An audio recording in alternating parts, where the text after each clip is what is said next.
Artinya pantang penti itu artinya ada sesuatu yang tidak boleh dilanggar. Jadi ada tempat lain menyebutnya pantang larang. Tapi kalau di kita ini pantang penti. Itu artinya sesuatu yang tidak boleh dilanggar sama sekali. Jadi pantang ini dilihat juga dari segi kejadian apa atau dalam suasana apa. Ada pantang penti ketika berkahwin, ketika ada acara namanya pajang. Jadi zaman dulu tuh pajang ini istilahnya ada ritual tertentu sebelum acara akad nikah dimulai. Jadi dukun kampung atau pawang itu mulai berkenah lah nih dengan tepung tawar dan segala ya. Jelas itu ujung-ujung kedua selamat ya. Jadi ketika acara pepajang menjelang perkawinan itu pantang penti itu ada kadang-kadang dilarang bertengkar, berselisih paham. Tidak boleh berselisih paham. Kemudian tidak boleh menurunkan barang-barang yang sudah dipakai ke rumah pihak pengantin ini. Sampai acara itu pajang turun buat boleh. Jadi kemudian pengantinnya selama 3 hari itu tidak boleh nyumbang laut. Habis 3 hari kawin itu kan. Ada juga pantang penti yang berlaku yang berkenaan dengan pertanian. Jadi pantang penti itu ini banyak disesuaikan dengan peristiwa apa. Lalu ada di pantang penti yang sifatnya dalam rumah tangga. Jadi kita awal dari rumah tangga lah. Zaman dulu itu ada pantang penti di rumah tangga itu. Ada yang logis, ada yang dia memberikan nasihat secara tidak langsung untuk duduk tuh. Dulu anak-anak tuh dilarang tidur tiarap kaki ke belakang. Nah, karena mereka tidak bisa menjelaskan secara ilmiah, kan kalau secara ilmu kedokteran, kalau anak tiarap tuh berpengaruh terhadap posisi jantung. Tapi mereka tidak mengatakan, oh jangan kau tiarap, nanti jantung kau posisinya berubah. Tapi mereka mengatakan, jangan kau tidur tiarap, mati mak bapak. Nah, kelihatan di sini kearifan betapa cintanya anak-anak dulu dengan ibu bapaknya. Jangan kan mau melawan. Kalau dia katakan mak bapak untuk mati itu, ada wani lah dia. Ada boleh, ada boleh. Tidak boleh. Kemudian tidak boleh makan tebu malam hari. Kau nanti jadi abdi orang. Nah, padahal ada larangan terselip di situ tuh. Orang dulu tidur tidak pakai dipan, tidak pakai spring bed di lantai. Bila makan tebu malam, sisa-sisa tebu itu makhluk halus datang, semut. Nah, kemudian ada istilahnya apa ya? Hobi anak dulu tuh sangat mencintai hewan-hewan ternak. Jadi kecintaan terhadap hewan ternak tuh sampai-sampai kalau anak itu tidak menghabiskan nasi, habiskan dong kata nenek. Kalau udah habiskan ayam mati. Saking sayang dengan ayam dia pun pokoknya udah dipaksa dihabiskannya. Nah, jadi arti pantang penti itu ada pantang yang betul-betul akan bila dilanggar berisiko terhadap hukum alam. Ada yang artinya memberikan larangan atau nasihat secara tidak langsung. Jadi ada lagi anak-anak dara itu tidak boleh menyanyi di dekat dapur. Resikonya apa? Kalau dia dekat dapur nanti dapat laki tua. Nah, secara akal sehat apa sih hubungannya?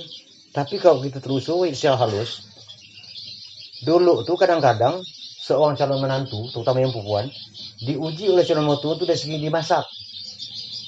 Takutnya nanti asik-asik menyanyi, nasi yang dimasak ini mentah.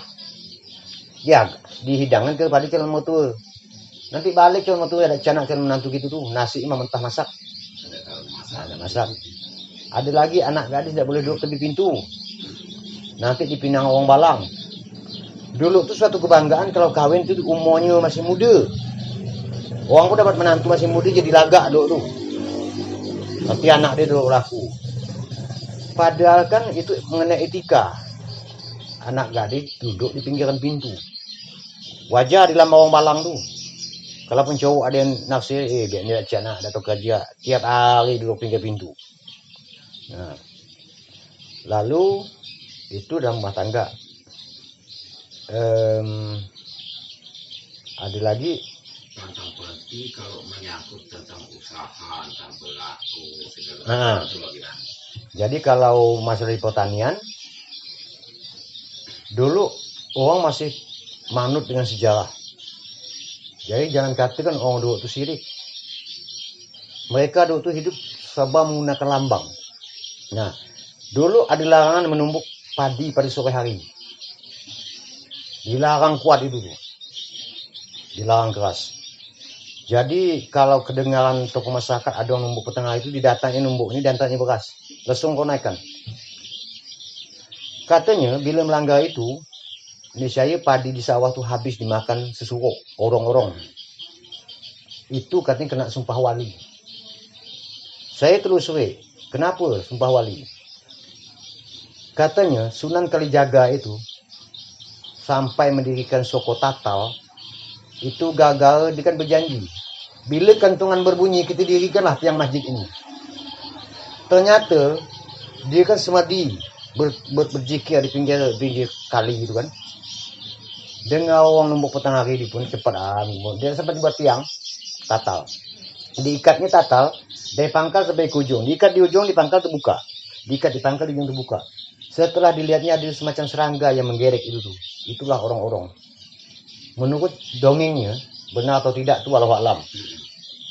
Saking sakit hati potongnya kepala benda itu. Dilemparnya ke air itu. Sedih dia diambil. Lalu diambilkanlah sumping jati itu, tusuk dipasang nih. Dipasakkannya, ditemukannya. Apa katanya? Kalau Allah berkehendak, walaupun kepala kau dah putus, kau tetap hidup. Tapi ingat, kalau hidup jangan ganggu ini. Aku pun terbangun bukan karena kesengajaan. Dengar orang numbuk padi pada sore hari. Terburu-buru aku membuat ini. Nah, makanlah padi orang itu tuh. Maka sampai sekarang tuh dibuktikan orang-orang tuh boleh dirangkap. Cabut lehernya kalau kita tega tuh. Ada lendir, dipicik ini. Itu ada suban jati. Penyambung para orang-orang itu. Nah, jadi dulu kalau orang Beladang tuh numbuk petang hari tidak boleh. Kemudian kalau padi bunting ampa, udah padi bunting ampa keluar kan, itu tidak boleh disuluh dengan sentar ini. Tidak boleh disuluh dengan api. Itu lewat ladang orang tuh. Nah, jadi pantang tuh, pantang. Cuman kalau kita kaji secara logika, takut apa? Takut dikejar tikus. Kan tikus melihat, oh dari buah padi kena terang kan di sekitar siang hari. Nah, tapi alas mereka waktu itu tidak seperti itu. Nah, lalu saya beladang. Dia ni Ujang Mas lewat mau ke Tanah Ilham, tidak boleh motong ini nih. Berjalan melintang ladang orang itu tidak boleh. Dia ngambil tegak lurus di batas tentara itu. Kalau dia mau nyeberang harus ke pangkal tanah nih, tidak boleh nyeberang. Nah, jadi itu beberapa pantang dalam keadaan beladang kan. Lalu waktu ngetam padi. Ngetam padi itu artinya saya ngadap ini, tekap namanya. Penangkin saya belum penuh. Ini dia ngadap ini. Saya ngetam padi itu pakai aneh-aneh, pakai pengetam. Saya mindah ke sini melihat tadi bagus. Itu bertukar tekap. Bisa sakit kepala katanya. Kecuali dan curah ke kampung nih, nyeto bawa kita mulai lagi. Tidak boleh bertukar tekap tuh. Kemudian dulu orang masak itu kan pakai bakul. Bersihkan bekas itu pakai bakul. Lalu masukkan ke belangak itu tidak boleh ditutup-tutup itu tuh. Belakang. Nah, ngambil beras dulu kan orang pakai pedaring, tidak pakai karung. Ketika mau masak, mengambil beras dalam pedaring itu tidak boleh jongkok. Harus duduk dengan rapi. Jadi dilarang tuh jongkok tuh. Merongkong-rongkong gitu orang kampung kan. Nah seperti itu sebenarnya kalau istilah itu adab. Bagaimanapun dimuliakan, ini rezeki yang kita cari kan. Rezeki dari Allah harus dihormati betul-betul. Tidak ada istilahnya mongkong. Kemudian kita bertamu di rumah orang, diangkatkan periuk nasi. kita ngambil itu harus di permukaan dia ambil dulu. Tak boleh langsung nyekut ke dalam. Tak boleh tu. Pantang. Nah. Lalu ngasah parang malam. Tak boleh katanya bisa mata tu kabur. Tapi menurut saya bukan apa kan suasana malam kan tidak jelas. Wah, dengan tangan bisa jadi. Jadi larangan itu ada yang logis, ada yang betul-betul artinya berkaitan dengan kekuatan alam. Nah, ada yang dia memberikan larangan itu dikiaskan ke lain. Nah, jadi pantang penti seperti itu disesuaikan dengan kejadiannya apa dulu. Semakin banyak rentetan kegiatan masyarakat, makin banyaklah pantangan. Nah, kita mancing di sungai. Tidak boleh dipamer-pamer tu. Kalau pas ikan lepas dari pancing, tidak dapat. Udah lepas jangan. Kita meludah. Biasa meludah. Lalu kalau kita mancing pakai joran, joran saya terletak di lantai. Tidak boleh kawan melangkah tu. Kalau kena langkah, kau harus diganti itu. Paling tidak boleh katanya. Pantang. Pantang. Berarti kaitan masalah pantang penti dari ini artinya itu lebih ke etika ya, adab ya. Adab. Jadi orang-orang dulu itu sangat halus. Artinya segala sesuatu itu dia tidak secara tegas, tapi dengan kalimat-kalimat yang halus. Jadi disebutlah dengan pantang, penti dan sebagainya. Tapi kalau orang mengartikan secara singkat, dapur lagi gini. Padahal kita cermat baik-baik itu adab. Luar biasa adab-adab orang dulu semua. Adab terhadap alam, keluarga, terhadap alam, kemudian sosial dan alam. Ya. Dan alam. Ketika ada orang hamil, bertamu di rumah kita mau lewat. Tidak boleh membawa api melewati belakang orang hamil ni. Takutnya katanya sasak tu artinya dia nanti melahirkan tu susah. Tak boleh dilewati api. Orang sedang hamil.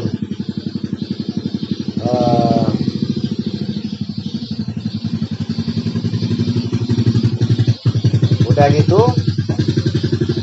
tidak boleh ketika kita berjalan tu kita memerlukan parang. Kita cabut parang di pinggang kawan, tidak boleh. Pantang. Jadi kalau alasan mereka tu apa? Menganggap sepele yang punya senjata, meremehkan. Tapi yang jelasnya kita diajarkan untuk istilahnya apa? Izin, permisi dulu. Nah, dan kemudian ketika mencabut senjata itu jangan setengah, cabut habis. Cabut habis. Salah satu pantang. Pantang. Kemudian minjam jarum malam-malam dengan rumah yang lain tidak boleh. Jarum kan sepele sekali. Yang jelasnya mungkin kan ini jarum tuh halus, takutnya aku pinjam malam-malam pinjam jatuh ada ketemu. Nah, dulu kalau saya memerlukan minyak tanah misalnya, mau beli ke warung udah terlalu gelap, toko kan jauh dulu tuh. Saya ke rumah tetangga sebelah bawa pelita begadai namanya, saya bawa pangkuting saya tinggalkan ke rumah pemilik minyaknya diisikan pelita saya, itu begadai namanya. Nah, mungkin di situ dia menuntut adanya sebuah tanggung jawab. Memang nampak sepele pangkuting, begadai loh, perlu garam. Pergilah saya ini ke Mas Jani, Mas Jani aku perlu garam. Aku ni ada buat parang begadai. Garam saya dapat, parang saya tinggalkan. Nah, jadi tuntunan tanggung jawab orang dulu itu tinggi dalam bentuk gadai itu. Oh, yang sampai sekarang orang berkahwin itu masih ada begadai. Pokoknya bumbu dapur lah dengan rumah tetangga itu begadai dia. Masih dibawa tuh. Jadi bimbingan mereka sangat halus. Jadi kalau menyangkut pantang penti ini apakah ada pantang penti yang wajib jikanya pantang penti ini dilanggar ada terkena sanksi atau berupa hukuman atau bagaimana lah, ada tak? Ada. Kalau hukum pajang tuh dulu kalau sampai ada yang berkelahi saat pepajang itu belum turun, dia bayar pasirih tuh. kepada pembuat penyebab itu tuh ada. Dulu masih berjalan, masih berjalan.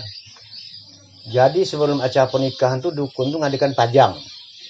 Bubu pajang tuh arti dekorasi lah. Di atas pelamin itu dipasangnya kain, di situ ada ritual tertentu.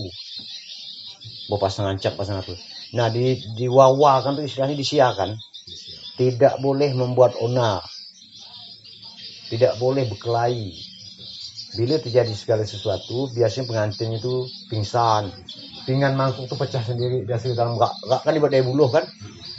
Itu dipanggil oleh dukun tuh bayar tuh. Bayar apa sih deh? Berbayar. Berarti ada sanksi. Sanksinya ada. Nah, jadi ada sanksi.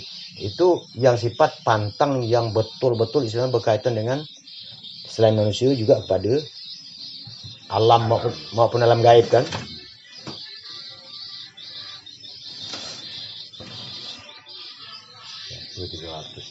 Ya. Jadi selain itu, selain pantang bertani, beberapa di antara tadi sudah kan, ketikung berkekawin. Kemudian ada di pantang penti yang tidak boleh dilanggar tuh. Kalau pantang penti menyangkut kaitan barangkali berkehidupan maupun berumah tangga dengan pantang penti alam, misalnya menunjamkan rumah misalnya tidak boleh malam hari atau berbentuk serupa dengan itulah, ada tak anak ni? Itu ada Berbentuk dengan alam misalnya ada di jatuh hari bulannya. Jadi kalau jauh tuh hari pasan. Nah, jadi kalau ada mengatakan oh semua hari diciptakan Allah tuh baik, betul. Jadi orang tua dulu ada pelangkahan istilahnya kan, dilarang kalau hari bulan sekian kenikan rumah. Kalau dapat hari Rabu jadikan rumah kena hari api. Ada pantangannya. Ada. Bahkan dia tuh kasau ya dihitung. Kasaunya ada hitungannya. Ukuran rumah dihitungannya.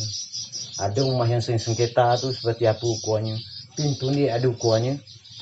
Nah, pantang jangan dilanggar.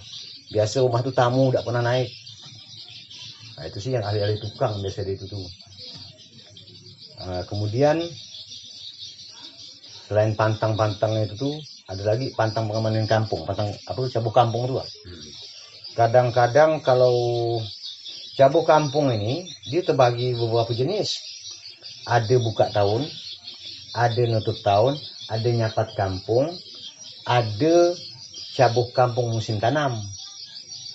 Cabut kampung, nyapat kampung itu dilakukan apabila saat itu ada musibah, wabah, macam COVID apa kemana itu. Dia ngadakan nyapat kampung. Jadi berbagai pantang lah dia nak dukunnya itu. Kemudian kalau cabut kampung awal tanam, ketika musim tanam padi itu memulai panen, ada lagi yang mau bawa emping bawa apa itu. Dulu di Matinja besiul malam dilarang, tidak boleh. Besiul itu tidak boleh malam-malam nih. Jadi kalau tentang nyapat tahun apa itu minta sedikit contoh salah satu pantangnya. Kalau nyapat tahun itu biasanya pantang berlayu 3 hari. Pokoknya metik-metik daun itu tidak boleh 3 hari. Cuma kalau kita kaji secara logika, kenapa penyapat kampung itu yang berlayu? Sebenarnya lah ke kesehatan. Para petani ini saking mau berhasil, mama ngomong tidak kenal siang, tidak kenal malam bekerja itu. Tidak ada hari libur, dah ada hari apa-apa. Dukun tu bijak. Dengan tidak boleh berlayu itu kan, jelas petani tidak bisa kerja ke tengah ladang. Diberinya libur 3 hari. Diberi waktu istirahat sebenarnya. Supaya fisik itu tidak terprosir. Petani saking semangatnya, ada ingat dulu dia, mana petani tahu hari libur. Nah, oleh dukun itu bijak. Tapi dukun sendiri pun tak terfikir itu melibur petani. Jadi ini kupu pasir kan. Kupu pasir itu diumumkan. Kupu pasir kan selama 3 hari jangan berlelayu. Berlelayu ni artinya mati pucuk-pucuk sayur apa segala. Tahu ke ladang kan? Petani, istrinya kalau udah ke ladang, balik ke bawa mantik itu, anak pas ini dulu, langsung bekerja. Jadi ada libur 3 hari sebenarnya. Dia itu pertimbang tentang kesehatan. Kalau bersiul tadi ngapa tidak boleh malam? Karena pada waktu itu hutan belukar itu ini masih lebat, tidak bisa membedakan mana suara binatang buas, suara apa sebenarnya itu. Kan kadang-kadang ada berdiri di hutan tuh nirukan siolan gitu. Bukan nirukan, kebetulan suara itu mirip siolan itu. Bukan dia niru gitu-gitu, niru dia. Nah, ada boleh itu. Kemudian makan petang hari tidak boleh. Malang hari gitu, malang hari itu sambung 5. Kalau malam sekali, kalau sebelum maghrib sekali. Jelasnya etika. Orang sembahyang itu tadi pajuh orang ramai. Sebenarnya masuk akalnya gitu tapi dilarang tuh udah. Dilarang tuh. Kemudian nasi tumpah disapu dengan tangan. Tidak boleh. Nanti kita bisa lemiting. Lemiting itu baca bahasa Inggris kan. Tangannya untuk ini nih. Tangan ini. Sebenarnya bekas makan itu orang zaman dulu jelas tulang berhamburan. Coba sapu ini. Nasi tidak bagus. Dilarang dah nyapu nasi di lantai pakai tangan tuh. Dan tidak boleh nyuci piring bekas makan itu malam. Tidak boleh. Nanti kalau disumpah nasi jadi biarkan pagi. Jelasnya zaman dulu tuh malam tidak ada listrik. Bersih tidak ketahuan. Jadi dilarang menyuci piring malam hari ini. Cuma kalau jenis pantang-pantang begitu berarti tidak ada sanksinya tuh. Nggak ada sanksi, itu pantang biasa. Yang ada sanksi itu kayak pelanggaran tentang pepajang. Kemudian ini sepertinya pet kampung itu kena dia. Kena ya. Kamu musim buah. Musim buah itu kan ada namanya nutup musim. Dukun dah hantar buah nih. Itu dilarang mencari durian di bukit tuh, baik pakai suluh atau enggak tuh. Dulu tuh masih berlaku tuh. Misalnya biarpun durian masih lebat, di tanah saya masih lebat. Kalau dukun kan nutup musim, dan kasih durian mulai loh. Aku tahu dia manis disebut durian nih. Ini manis, ini tawar, ini payau. Kalau ketemu itu tuh kena tangkap, bayar, tempat sirih bayar tuh. Aku minta maaf dengan masyarakat setempat tuh.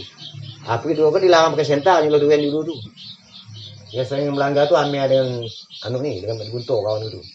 Apa lah pesirih dia pakai itu. Dapat mah durian, dapat makan tuh. Kalau dukun dah nutup musim tuh. Kalau dia nggak tahu buah ke pokok durian tuh, ada bisa diambil biar durian jangan bawa balik pun cuma. Jadi pantang panti tempat kita ini pertama lebih pada adab. Mengajang gitu kepada tanggung jawab tadi itu minjam minyak itu. Dilarang tuh langsung ngambil ya, minjam ya dibawa balik, nggak boleh. Bawa pang puting itu arti pang tidak ada tangkai. Kan sangat sederhana. Walaupun bentuk pang puting ada tanggung jawab ketika kau minjam sesuatu gitu. Ketika kau bayar minyak itu bawa dikembalikan, namanya begadai. Begadai. Jadi kalau menurut Bapak tadi tentang seperti yang berhubungan dengan adab tadi, itu terbagi beberapa, ada beberapa kelas itu aja. Beberapa kelas. Jadi dia kadang-kadang ada yang berkaitan dengan dari satu manusia ke manusia lain dalam lingkup keluarga kan, itu agak ringan. Ada adab antara individu kepada masyarakat banyak, itu keras sedikit dah. Menimbulkan sanksi. Ada menimbulkan sanksi. Tapi kalau misalnya di dalam keluarga itu dalam bentuk istilahnya pendidikan adab, lebih pada pendidikan adab. Anak-anak itu tidak boleh di pasir itu diputar dengan kaki. Kalau sampai dilanggar anjing, mak bapak kau mati katanya. Di dalam pasir itu tidak tahu ada beling, ada apa. Pada keselamatan anak pak. Hidup tiarap tidak boleh, mati mak bapak. Secara kedokteran, kalau kita hidup tiarap, posisi jantung ini berubah, tidak sebagaimana mestinya. Kemudian makan tebu petang hari, tidak boleh. Jadi abdi orang katanya. Takut tempat tidur semut. Orang kan tidur di lantai dah. Mana ada spring bed aku duduk deh. Udah gitu makan nasi tak boleh dihabiskan. Tapi ada cucu yang minta tu. Nenek bodoh tu. Mungkin ku habiskan, mungkin mati ayamku. Sudah dihabiskan nenek tu umpannya katanya. Akhirnya nenek ada jalan dengan cucu. Makan habis no ayam nasi kalau ayam ku mati. Nah, betapa anak-anak dulu tu dilatih untuk mencintai hewan tu, hewan ternak wah. Makan dong nasi kau, ada yang pintar. Wah, nenek ku habiskan ayam ku mati ya, nak makan. Udah nasi nenek habis ni tahu ya tu ayam gitu besok kalau ayam mati. Akhirnya ada jalan ya apa tu nenek. Jadi pantang penting ini berarti di segala aktivitas selalu ada. Tetap selalu ada. Kalau menyangkut tentang pantang penting di dalam hal kematian, kira-kira bagaimana? Kalau ada ya? Ada. Jadi sama kan? Kalau pertama kalau kematian tu, saya berikan contoh. Pantang penting dalam kematian itu, nah dulu tuh ada diwajibkan bergundul. Dulu masih kok.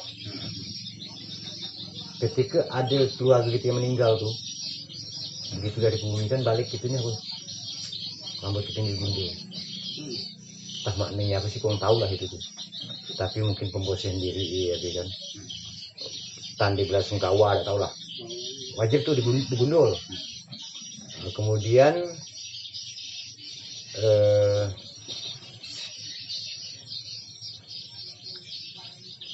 ketika anak tuh, ketika mayat dimandikan, kita tidak boleh ngintip ke bawah rumah, bawah kolong. Katanya nanti kalau ngintip tuh melihat ketika hantu tengah jilat air mandi tuh.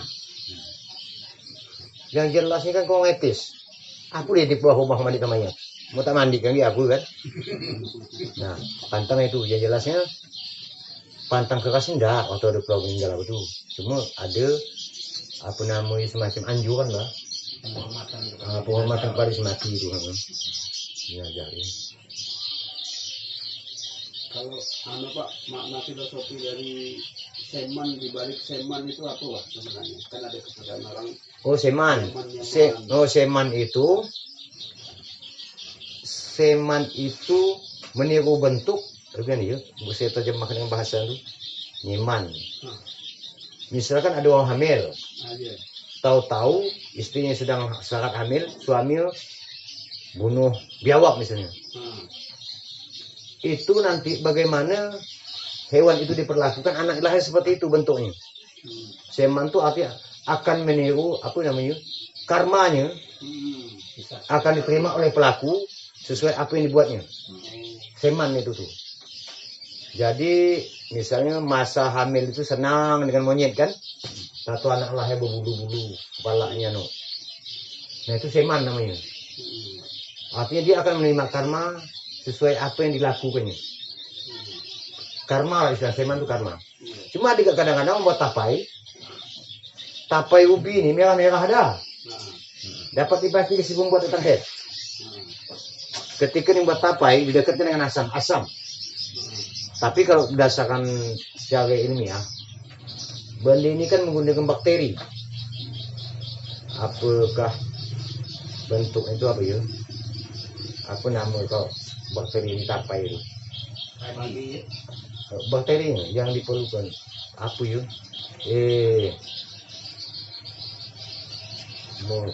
Apa ya? Tak usah bahasa ilmiah itu. Itu tuh akan berpengaruh di terhadap cuaca dan dengan zat-zat kimia yang sekitar dia. Karena tapai ini kan dia bukan mengaku cuaca. Buat apa itu? Nah itu nyeman ya. Jadi seman itu artinya sesuatu yang terjadi atas diri seseorang diyakini terjadi karena dia pernah melakukan sesuatu yang tidak baik. Nah, dia kadang-kadang pernah terjadi dah. Orang ini istrinya hamil, tempat tidak perlu saya beritahu kan. Anjing itu siksa. Sekali anak lahir loh, tempat gitu mah. Dia tidak mau makan berpiring doang, makan letak di lantai, Pak. Dia tidak bisa diri. Anak itu ada, teri sudah meninggal. Jadi makna filosofi dari seman sendiri itu apa menurut Bapak? Seman kan istilah itu. Iya, maksudnya pesan penting di balik tradisi seman ini, Pak. Oh iya. Jadi hendaknya kita tuh jangan melakukan sesuatu yang tidak ada keperluan apa-apa lah. Artinya lakukan sesuatu yang bermanfaat. Jangan hanya kena iseng, tapi berisiko lebih tinggi. Maksudnya iseng ya kan?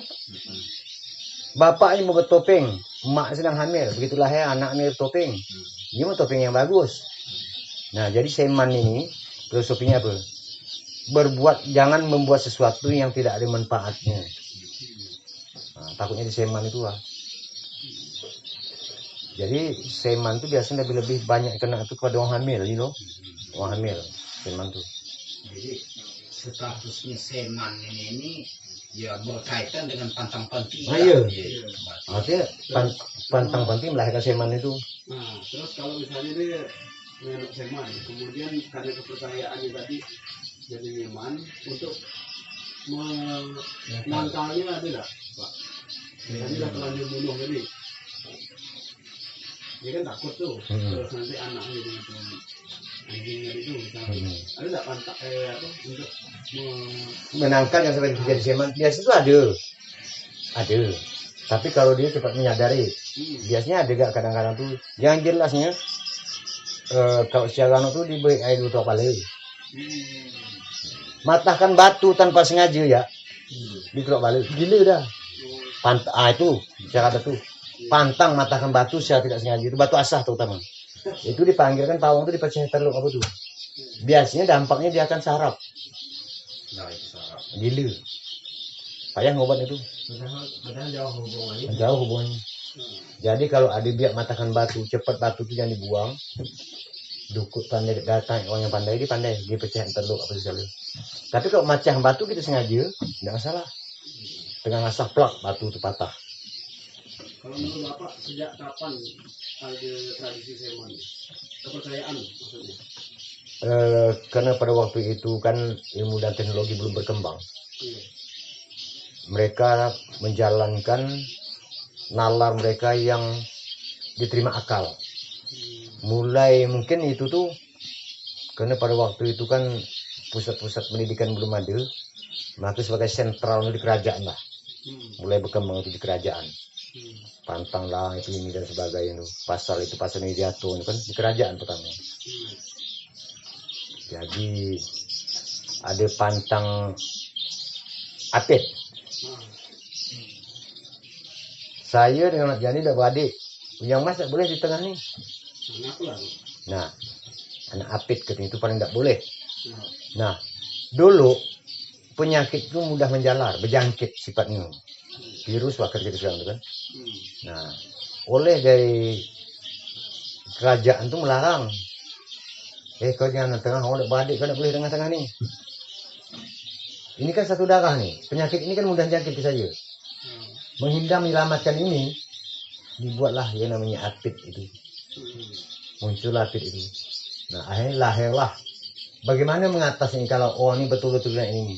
Muncullah jampi apit apa segala itu. Artinya mereka tuh abadinya. Dan saat itu karena manusia itu istilahnya lillahi ta'ala berbuat itu. Tanpa dikotok oleh pemikiran lain. Apa yang ditoto di jampi kan jadi. Nah, maka lahirlah cara apit. Jadi apit itu sendiri menghindari orang lain terkena jangkitan penyakit orang yang satu aliran darah. Maka sudah wali menjani tidak boleh dong sini nih. Nah apit katanya. Boleh ke tepi. Nah itu apit itu. Apit tanah Pak ya? Tadi itu. Apit tanah. Kalau apit padi? Apit padi itu kita berada di tengah-tengah antara tempat padi. Misal saya ini. Di depan ini padi. Tempat tidur sana belakang padi. Yang satu garis. Apit padi. Apit api gitu gak? Tujuannya apa tuh Pak? Ada apit padi. Jadi apit padi, apit api, karena waktu mereka menanam padi dan panen mereka pakai ritual. Padi ini benda mati. Tetapi oleh karena ada makhluk-makhluk lain yang di bawah kepercayaan mereka nih, mungkin itu yang padi tidak mungkin sebenarnya. Apit dapur. Nah, orang dulu membuat dapur api itu tidak ambil buat dapur letaknya pindah. Dinaikkan tanah untuk dapur ini tidak sembarangan. Udah itu ditanamlah dengan bumbu-bumbu dapur tuh kunyit, liat. Di situ mereka berjanji kepada yang di tanah. Nah baru ditempatkan di situ. Makanya dapur itu kalau kita lihat kan benda mati. Kenapa bisa apit? Karena waktu itu karena benda itulah dia istilahnya disanjung-sanjung. Ada makhluk lain yang huni di situ tuh. Karena bagaimana kita tidak memungkiri bahwa selain kita di bumi ini ada makhluk yang kelihatan itu. Apel padi tadi gimana Pak? Rumah? Padi. Nah, Ini dalam rumah ini tempat hidup kau. nah. Ini kan nyimpan padi, sini kan nyimpan padi. Oh, Nah, air juga itu, api juga itu. Jadi apit namanya itu. Itu jelas kalau masalah apit ini berkaitan dengan agraria lah istilah. iya. Pertanian dan pertanahan. Apit itu. Kalau di laut ada apit tuh. Dia pertanian. Kalau ada kali deh, kalau ada kematian sih, yang nggak boleh dilangkah kucing itu ada namanya terjadi. Nah itu, Oh, itu bangkit Ada kucing gitu. nggak boleh dilangkah kucing kata dia kan. Aku tak ada makna filosofi ke Itu saya belum berani jawab apakah itu secara akli atau nakli, mungkin para ustadz tahu. Siapa tahu ada tuntunan Nabi ya bukan? Ada Rasulullah pernah berhadis dan sebagainya. Kalau kita katakan itu takut gak kan? Biasanya langsung tak ada boleh kita langkah kucing dulu. Aku pengen kok. Hah? Nah, takut kita tuh. Karena pada waktu larangan itu Pak Ustadz pun tidak melarang nampaknya. Berarti mungkin ada dalam hadis dan sebagainya itu tidak berani itu. Iya. Tapi yang jelas aku kalau mau tahu apa-apa nih aku suruh langkah kucing dari bangkit. Jadi tidak mati dia dapat begitu ngomong-ngomong dia. Benar dilarang anak kucing jago mana kan? maksud saya itu masuk adat kali. Percayaan Pak ya. Kepercayaan mungkin agama nggak ada kali. Nah itulah. Tapi Pak Ustadz kadang-kadang melarang kucing langkah tuh. Mau kutanya itu. Lalu serabai itu. Itu adat lah. Nah, Dari Amira. jadi yang nanya kemarin tuh Pak Jam ngapa ninggal pakai serabai? Kau pernah nonton CD? Pernah.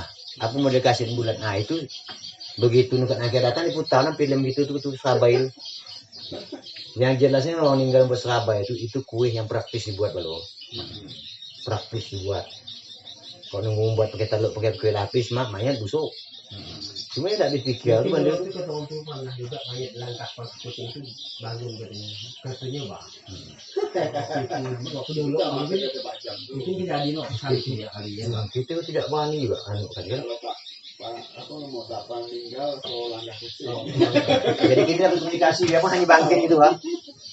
Jadi itu lagi diwasiat dulu. Jadi di saat ini nih pantang penti itu ada yang masih artinya menjunjung tinggi, ada yang setengah-setengah, ada yang apatis sama sekali.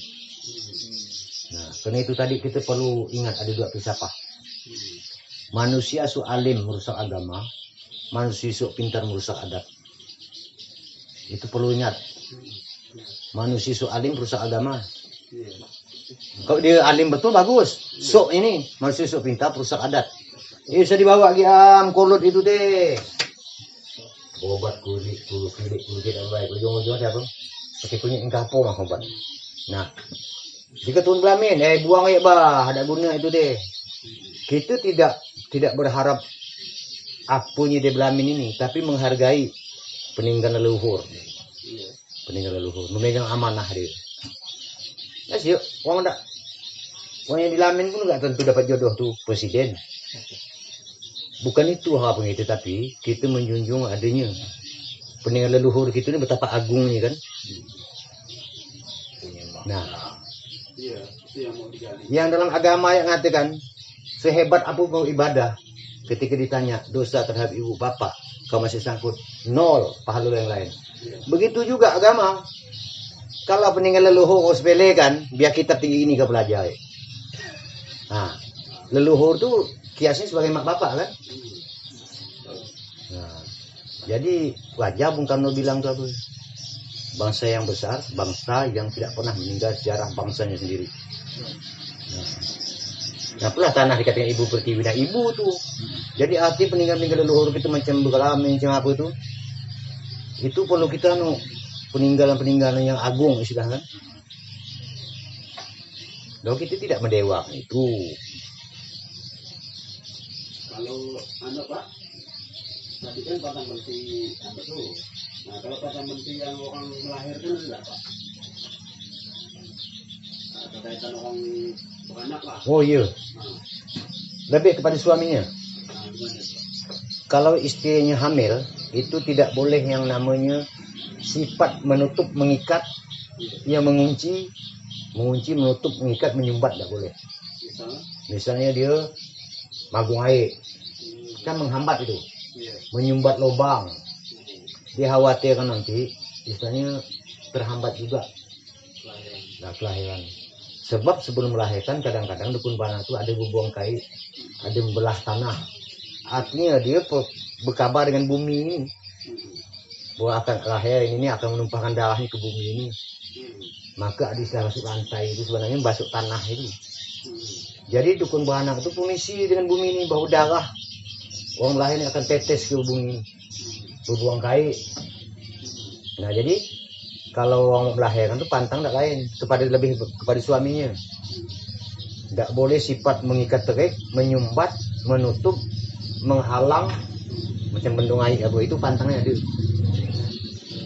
Kalau nggak sengaja Pak, atau memang itu ya pekerjaan dia, misalkan pekerjaan dia itu tukang gali, tukang gali lah, misalnya kan di ladang apa kan tukang gali, itu nyangkut. Bendung air diistirahatkannya, pasti diistirahatkan kalau dia masih dengan itu. Misalkan dia ini udah dekat amu melahirkan lah, itu dia anaknya. Ini aku dulu kan rumah pakai perabong itu, masak Dari yang hamil awal. Bukan, ada waktu tertentu Mas. Nah waktunya kapan Pak? Biasanya. Itu pada usia 9 bulan, hamil 9 bulan. Bunyi syarat itu nggak? Iya, Udah mendekat itu tuh. Itu paling ngeri itu nutup lubang. Macam perabong ada bikin orang loh. Ada bikin orang macam perabong atap tuh, karena nutup sifatnya. Termasuk buat lesung. Ada buat lesung apa tuh? Buat lesung itu biasanya menurut mereka itu anak bisu. Gamang gitu nih, gamang. Maka kalau bini bunting dimotong alu loh, potong alu kan biasa kancung kan? Oh sebarang, aku motong alu. Tolong sebarang siapa? Ada bepadah dia. Motong alu tuh, aku kabar dia. Oh sebarang aku motong alu. Betul apa kemana aku? Kabar dia. Motong alu tuh. Alu kan biasanya bencet sebelah, kayak gitu tumbuk itu mengata kan itu.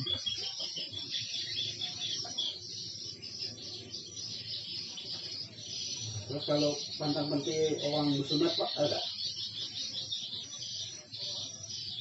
Kalau pantang penting dalam bersunat itu sih lebih pada makanan tadi, lebih pada makanan. Makan yang sifat gatal-gatal, udang, biasanya dilarang, nenas, kemudian udang, nenas, tapi saya dengar itu pokoknya menyebabkan gatal.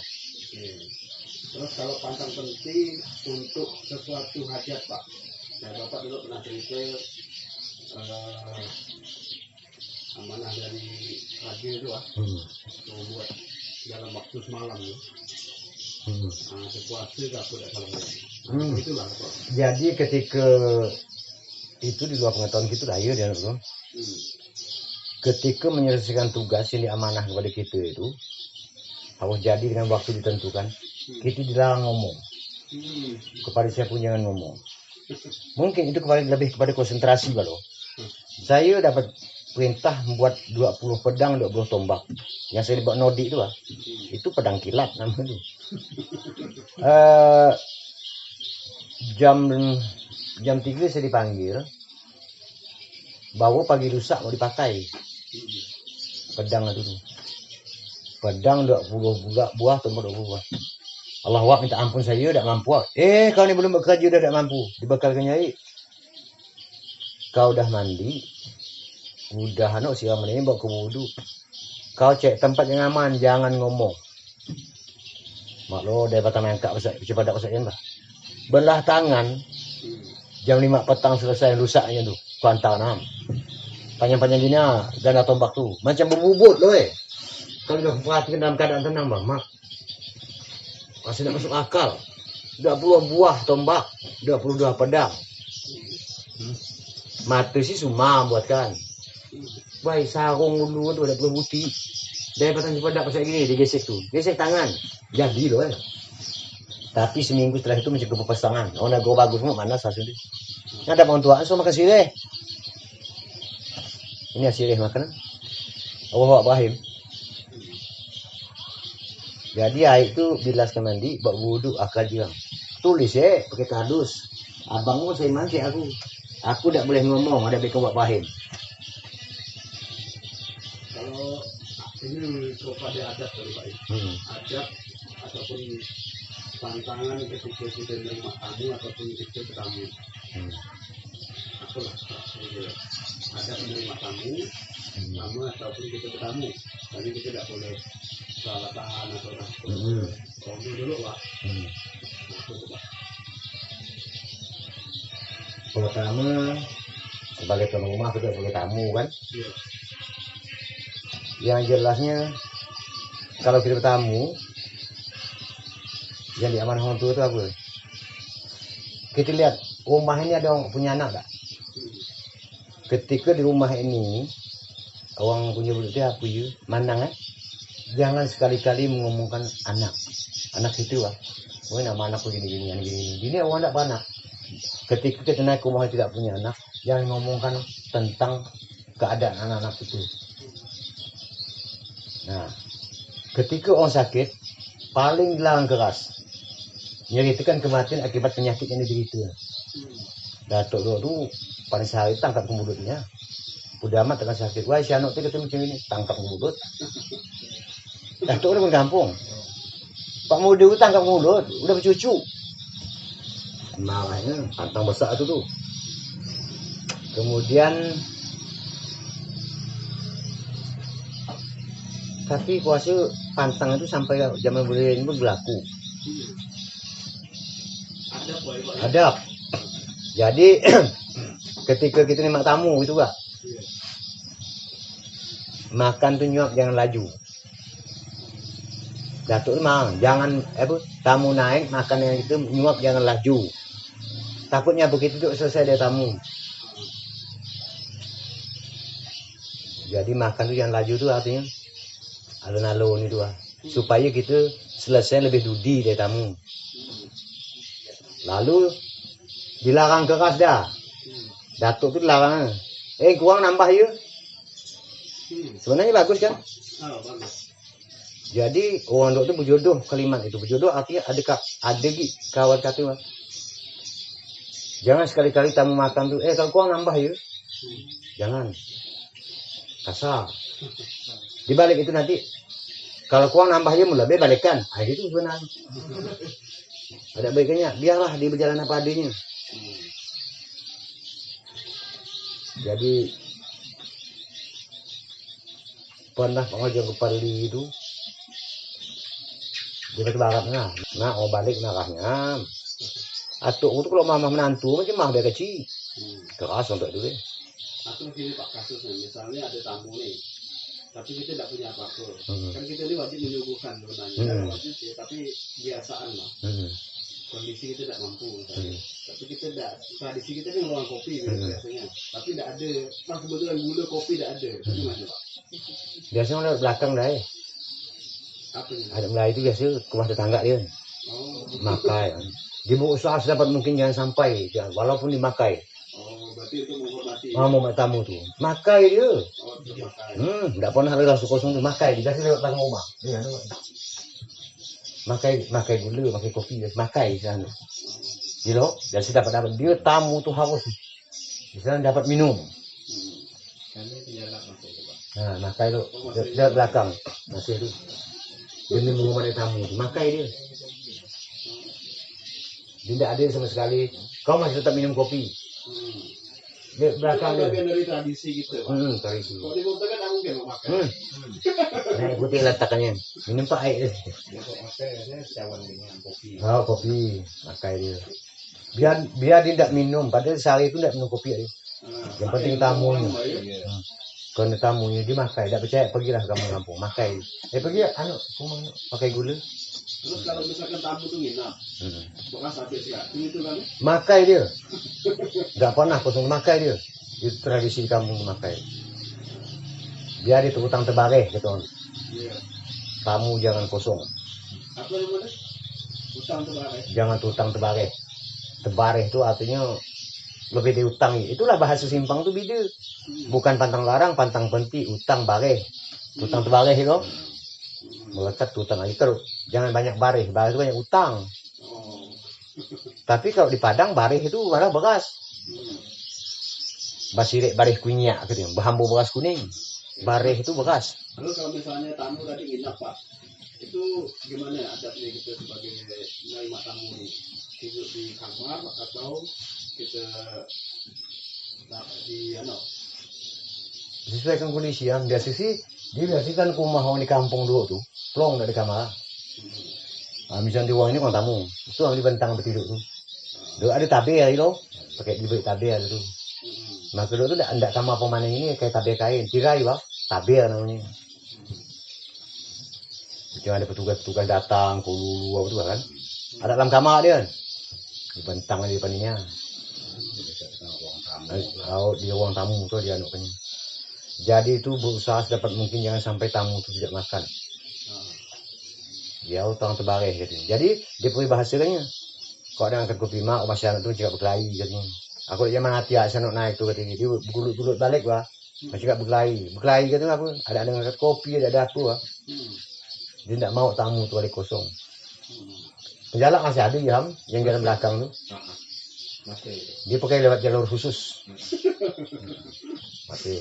Dia ketahuan Dan biasanya dia kepada tamu yang benar-benar dihormatinya. Misalnya emaknya datang, misalnya kan, emak datang, orang tuanya datang. Orang tuanya pengopi.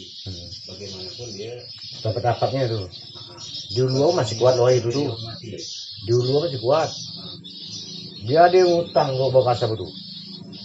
Nah, biasanya adik juga waktu zaman dulu itu kalau sama-sama itu paling pandang dia dengan ngomong anak sejauh lah ini tidak boleh memanggil dia sama dia benar-benar orang kenapa tentang mantap kamu Tidak bolehnya. sebenarnya itu apa itu Dikhawatirkan tuh bukan aku mungkin ada pembicaraan yang membebani dia karena tamu datang gitu dikhawatirkan tamu mengapikan seolah-olah kehadiran tamu tuh membuat beban dia gitu sehingga ada masalah yang tidak bisa dipecah di sendiri di dapur ya apa pun pokoknya mana ada pada keluar ada diamin Terus kalau ini Pak, tamu ini misalnya, kan kadang-kadang ada tamu yang disuruh makan tapi dia udah kenyang. Itu gimana itu Pak? Dia tidak mau makan misalnya. so pusak mah dia Berarti suruh pusat. pusak itu api bukan takut dimakan hantu api adab menghormati api di hidangan itu cuma ada lain orang tuh pusak tuh siri bukan orang takut mati karena hantu enggak lebih kepada etika kau tidak mau makannya cicip ya jangan tidak disentuh sama sekali dia rasa kecewa tuh kalau misalnya disentuh pundak itu ada apa gitu Pak. Jadi pusak tuh lebih pada etika Pak, adab. Bukan kalau ada pusak makan hantu, lain ini pengapiannya. Jadi dia takut lah, muka ada anak kembonan. Nah, ada dua kata biasa, makan, tidak banyak sedikit. Ada gak? Tidak sedikit banyak. So makan. Jadi yang mana wah bagusnya? Kalau Baik. perlakuan bagi tamu khusus ada nggak Pak? Misalnya kan kalau di jalan beliau itu dulu almarhum yang mulia anak khusus semua mulia itu, dia kan seakan-akan tuh kayak diistimewakan saat dahulu apa tuh dengan orang-orang kaya apa tuh. Artinya ada perlakuan khusus sampai ada orang seorang terus juga apa untuk masak seorang gitu Pak. Ayam disediakan seorang. Kalau di kita Melayu enggak. Enggak, Sama tamu manapun. Kenapa ketika di hulu itu diperlakukan khusus? Bukan enggak khusus. Takutnya kalau disamakan di rumah tuh sang kaji ini curiga, dia kan banyak niaga ini.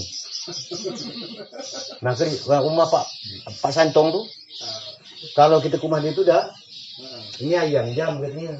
Nah ini belangak nenek kau di sini. Kan saudara dia masuk Islam. Bukan artinya kita ini istimewa kan? Enggak sebenarnya. Karena akidah kita berbeda dan makan berbeda supaya kita tetap istilahnya tidak merasa asing di situ, supaya masuk suatu masjid ada pondok khusus, ada alat-alat masak khusus, kita juga ayam lah. Bahkan tukang masak khusus. Jadi bukan berarti di sini makan, tapi kalau kita di posisi orang Melayu nih, siapapun dia sama. Bisa apakah dia raja atau bukan, apa ada dalam yang perlu dihidangkan tuh. Karena raja pergi ke hulu itu karena dia tadi penghormatan mereka ini ada dan menjaga perasaan si raja ini daripada dia diajak makan ke mandi tapi tidak mau makan. Akidah berbeda kan? Disiapkanlah rumah khusus supaya dia leluasa makan apa tu.